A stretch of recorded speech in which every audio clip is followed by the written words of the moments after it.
it's all eyeballs this week. I have enough books. I don't know if I want to. I'm gonna cry. I don't know. I don't want to read anymore. Sorry, no, thank you. Stay outside. You want to be stupid, then be stupid, but fine. Evangeline is just like, I'm going through the motions. I trust the universe. It's fun living in South Africa. Anyway, almost like, can you just pick a lane and go with it?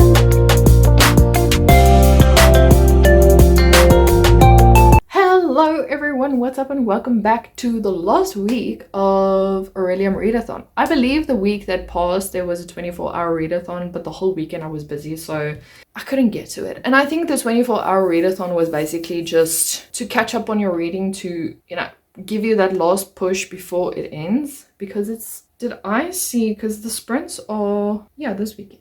Okay, well, for you it was last weekend, for me it's this weekend. Anyway, I have 2 books left on my list. So let's go to my wheel spinner, spin the wheel. The first one is House of Ash and Shadow, and it's kind of like a fairy story, I don't know. And then the other, is this the correct one? Yes.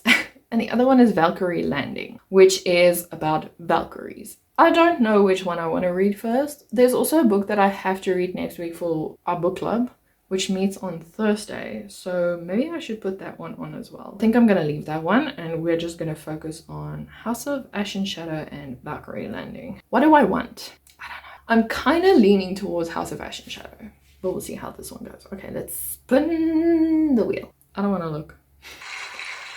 My prayers have been answered. Okay, so I don't have the audio for this one. So it's all eyeballs this week. Valkyrie Landing and House of Ash and Shadow. I need to search for it. Okay, it's also on Kindle Unlimited if anyone ever has the need to read it. I don't know. I just like the cover. It's only how to, yeah, there we go. So I'm gonna read that until my husband gets home. And then, yeah, I'm very happy with how, you know, the trajectory, I can never say that word, of this readathon is going. I can't remember. Oh, this was for the color spin. The spin was deep purple or something like that. And this is the only deep purple book I have on my collection. So yeah. I'm sorry. I'm just reading like the first page and it goes, "Happy birthday," Sorrel and I screamed in unison as we jumped out from beneath the little kitchen table we'd been hiding under. Oh, it's your dad's birthday. How cute is that? Okay, let me go read.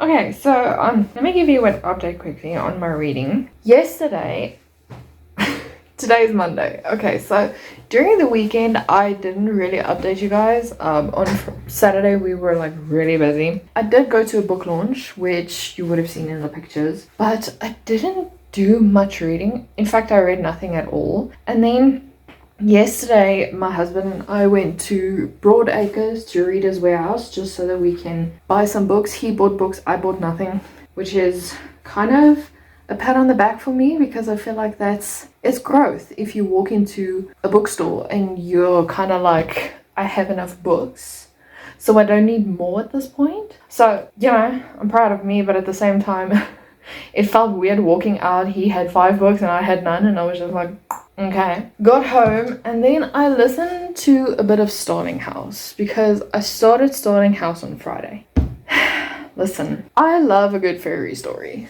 Fairy, whatever you want to call House of Ash and Shadow. But why are the chapters 30 pages long? I cannot deal with a book that has chapters that are 30 pages long. And granted, the book is only like 200 and something, but I need breaks in between. And yes, there are breaks, but I don't know. I wasn't feeling this book. So, yeah, I'll probably read it another time. I don't know. I really don't know how I feel about this book. It's just, it started off with such a bang. And I don't know. I thought we were going to be leisurely put into the book. And it was just, here, the dad's sick. She's going to the fairy realms. And yeah, I just thought I'm not in the mood for it. So I picked up Starting House. And I think I'm around... Where is my phone? about 50%. No, let's call it. Wait, it's gonna play. Let me just quickly put you here. I'm on 38% of Starling House, and I decided to replace Starling House with House of Ash and Shadow because it also has Deep Purple in it. So that's what I went with. So Starling House is about this girl who lives in a motel with her brother. She recently lost her mother to a car crash, and she's kind of down and out. They're very poor family, and she, from a young age, she kept dreaming about Starling House, but she never entered this house until one day she passes the house and she touches one of the, I think it's the iron rods at the gate, and it nicks her and she starts bleeding. And then the dreams get more fervent, and eventually after a week she goes back and she is essentially hired to be the cleaning lady for this house. But there's also a mystery going on in this house. Like there's something weird going on, and she has been asked, or actually blackmailed by this other energy group kind of people, to see what she can find of the Starling and the Starling house and everything. And so she's just going through the motions of trying to investigate stuff, but I think she's slowly going to fall in love with the house, the person who owns the house, whose name is Arthur. He's described as this very tall, lanky kind of guy. Like, he's not very attractive to the eye, it seems. Neither is Opal, our main character.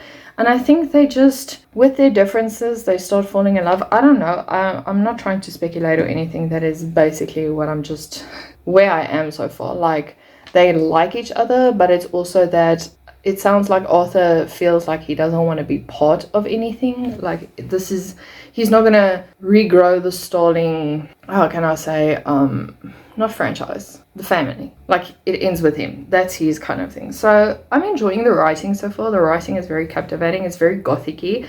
So it's very on point for if you want it for spooky season and all that. I just started reading it because my bestie won't shut up about it. And I was like, do you say there's Deep Purple in it? And she's like, what do you mean? I say, does the cover have Deep Purple in it? She's like, yeah. I'm like, okay, cool. So yeah, I started that on Friday. I'm 38% in it now. I'm going to go to the gym and listen to it a bit more, see how far I can get, and then hopefully I can give you an update further along the line. But yeah, I'm really enjoying it. There are parts where I feel like I'm bored, but it's not as boring as what the Vanishing Half was, where I was like, okay, can we just get to the end, please? So I'm gonna go get my stuff for the gym, and yeah, then I'll just update you once there's any more developments. Okay, I'm leaving. Bye. He looks like a werewolf that turned accidentally back into a man, mid-meal. He looks like a character invented during a late-night back porch ghost story, a human collage of every dark thing anyone has ever whispered about the Starlings. He looks like shit. So I say, laughing a little, unreasonably delighted by the shape he makes against the sky. He makes a small, harassed sound. Then he kisses me. If I had ever imagined Arthur Starling kissing me, I have, I would have thought it would be quick and awkward. A passionless, pent-up affair that would leave me irritable for a week, but otherwise cold. This is, after all, a man who put his fist through a window rather than have an emotion about me. At first, going by the top lines of his face, I think I'm right. But then his hands find the sides of my face and his lips crush into mine with a bruising, furious heat, almost cruel in its intensity, and I think, I should have known. I should have known that he would only touch me if he'd come to the end of all his tight-held restraint. I should have known there would be no sparks between us, only a conflagration. I mean, like, in general, you should probably ask first, but I give him a lazy, devilish smile, as if this is nothing to either of us, as if my pulse is not pounding in my ears.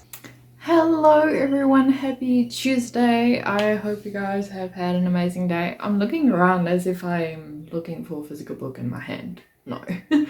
I finished Starling House by Alexei Horror. Okay, I didn't say a lot about this book, mainly because I was listening to it over the weekend. No, not over the weekend, but over like the course of yesterday and today. And I really enjoyed it. It was good. I'm giving it a 4.5 out of 5 stars. There's not a lot I can say. And I suddenly realized I haven't had a 5-star this month, which is concerning. So I don't know what's going to be my favorite of the month. It's probably between Starling House and The Familiar. I don't know. I did enjoy the storytelling of this. It was very gothic-y, very atmospheric at times. I liked Opal. She's very to the point. It was just an enjoyable read. I didn't expect the ending. Especially, I thought it was going to be Arthur saving the town, and it was Opal. Of course, it was Opal. kind of thing. So yeah, I really hope this vlog is going to be longer, but I don't think it is because I don't have it in me to read more books. But the problem is I need to finish the spring equinox, and the only prompt left is something about a source of light on the cover. I was gonna go for Valkyrie Landing, but I don't know if I want to. There's also a book, let me just get my phone, that the book club is having, the local book club I'm part of, and the book is called Old Town or Old House, Old Country. I wasn't even close. It has the light like right there, but I don't know if I'm in the mood for it. I'm gonna cry. And I don't want to read House of Ash and Shadow because the things also, the chapter is so long, and yeah, I don't know what else is on my list that has something with a source of light on the cover. Okay, listen, I need a break from reading. Like I really do. So I read Once Upon a Broken Heart. I finished reading it, but does that count? Oh no. Because I was gonna say I finished reading Once Upon a Broken Heart this month. I was 20-ish% in it when I DNF'd it, so I picked it up again, but I didn't start it from the beginning. That is the problem. Maybe I should ask on the Discord, but the version I read was one with this cover, and it has 3 stars on it. That's a source of light. Can I not just count it? I don't know. Because I know a lot of you are going to say it doesn't count because I started it in a long time ago. Feb. I started it in Feb, DNF'd it, and then picked it up again, but I didn't started from the beginning because I already knew what was in the beginning. I don't want to read anymore. That is my problem. I'll ask on the Discord, but otherwise I'm going to count this as my, is it conjuration? No, elemental studies, source of light on the cover. Otherwise, I don't know what else I'm going to pick, hey. I don't know. I don't want to read anymore. Like, I just need a break for this month because I've already read so much. You know, maybe I should just take a break for today. But if that's the case, you will now get a video of me from February, just, you know, pushing it through and listening to Once Upon a Broken Heart. If not, sorry, ne? I don't know what else to make of this video. Okay, so it seems I can count the book. I just have to count the amount of pages I read from, you know, when I started, because I finished the book in this month. So I just need to go figure out how many pages I read from the last year. Anyway, so yeah, you're going to get a full vlog of me talking about Once Upon a Broken Heart, but just know that I only read said amount of pages. I'll put it down here for the reading vlog. So technically I did finish it this month, but I only finished this amount of pages, just so it's not me cheating the amount of pages I read. So yeah, I think that is how I'm gonna go about it, but enjoy from February vlog up until now, and I think, yeah, after that I'll just close out the vlog. I'm sorry. Sorry for the yawn.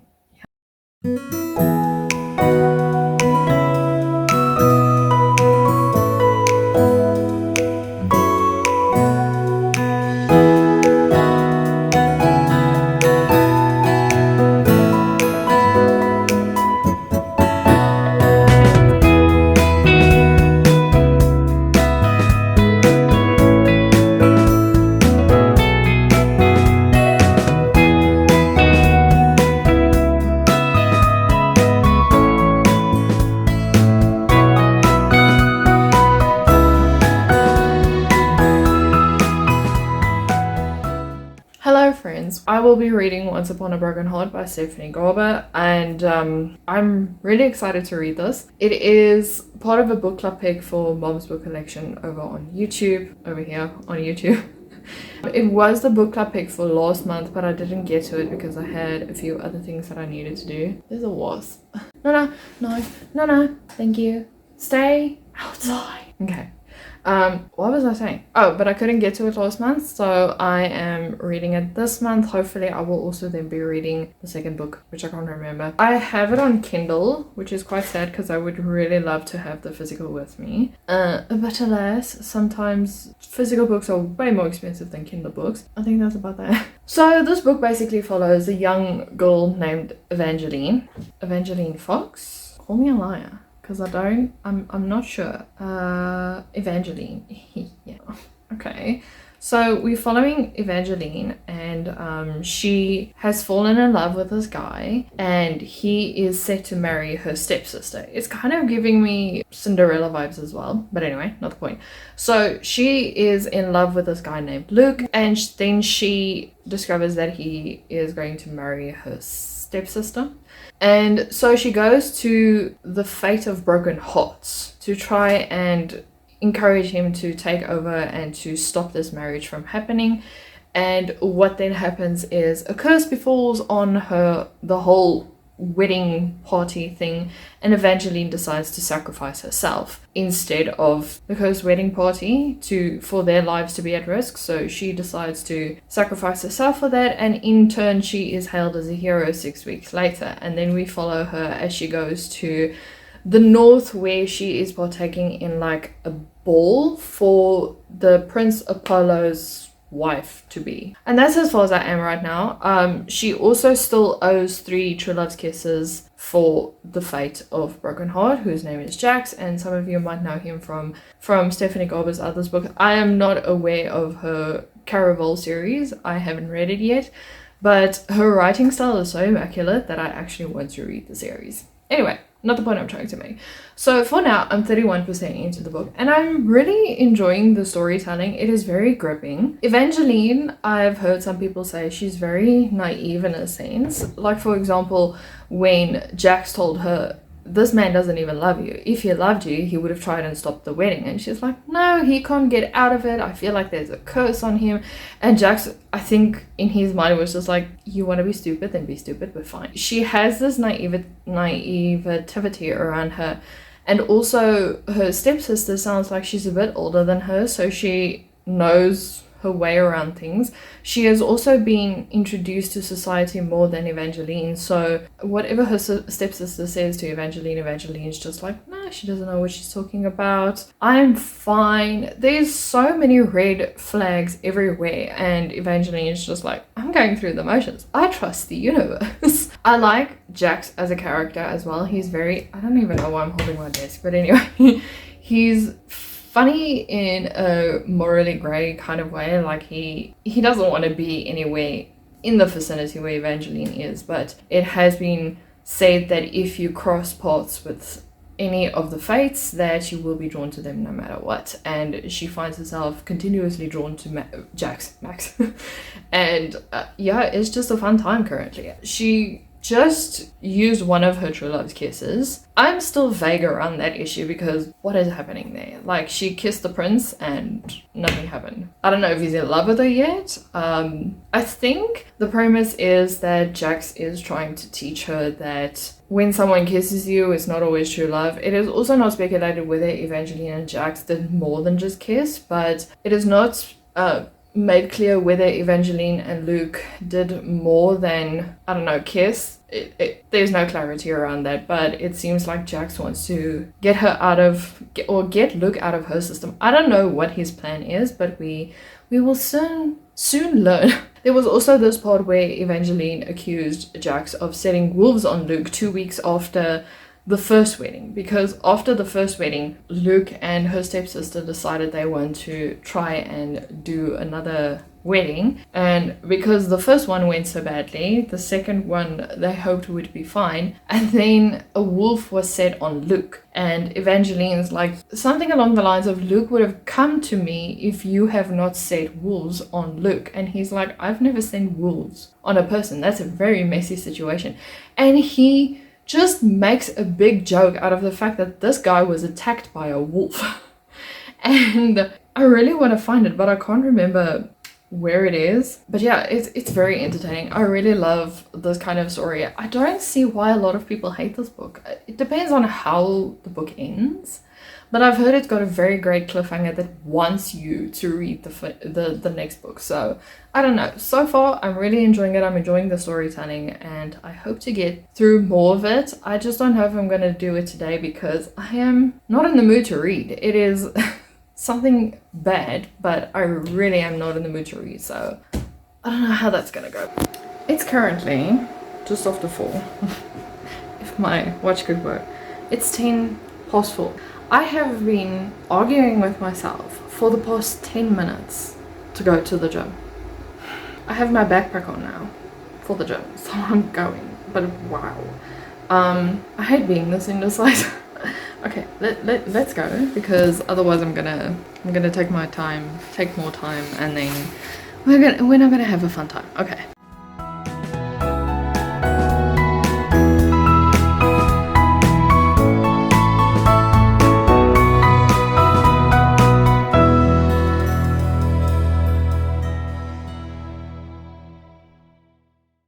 I wish there was a way to put a muffler on an inverter. I have to run this thing like 24/7 because load shedding. It's fun living in South Africa. Anyway, I just got back from the gym. Not just, I had to sort out a few things. Luckily, I cleaned the lounge from our clothes hanging situation you saw this morning. Right now, I'm watching Pointers and waiting for my husband to get back with food because I'm very hungry. It seems like he's almost on his way, so my stomach is rumbling so badly. What was that? Today, I decided not to read at all. I looked at the book, I picked up the book, excuse the dog, and I was just like, you know what? No, I need a break. I need a break from reading. I just need a break from thinking about characters and focusing on myself. So that is what I'm doing.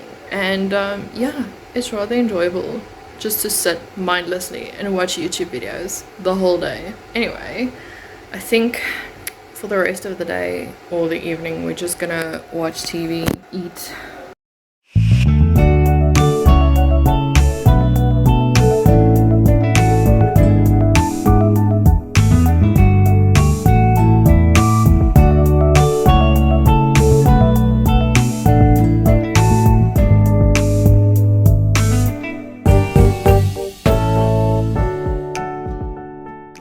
Why I did enjoy this book, I don't know. Evangeline was just, she annoyed me so much at times. Because yes, she's young. So yes, there is an argument that can say she's very naive, so she doesn't know who to trust. But the flip-flopping of her going, oh, I can trust this person. No, I cannot trust this person. Oh, I can trust this person. No, I cannot trust this person. I'm almost like, can you just pick a lane and go with it, please?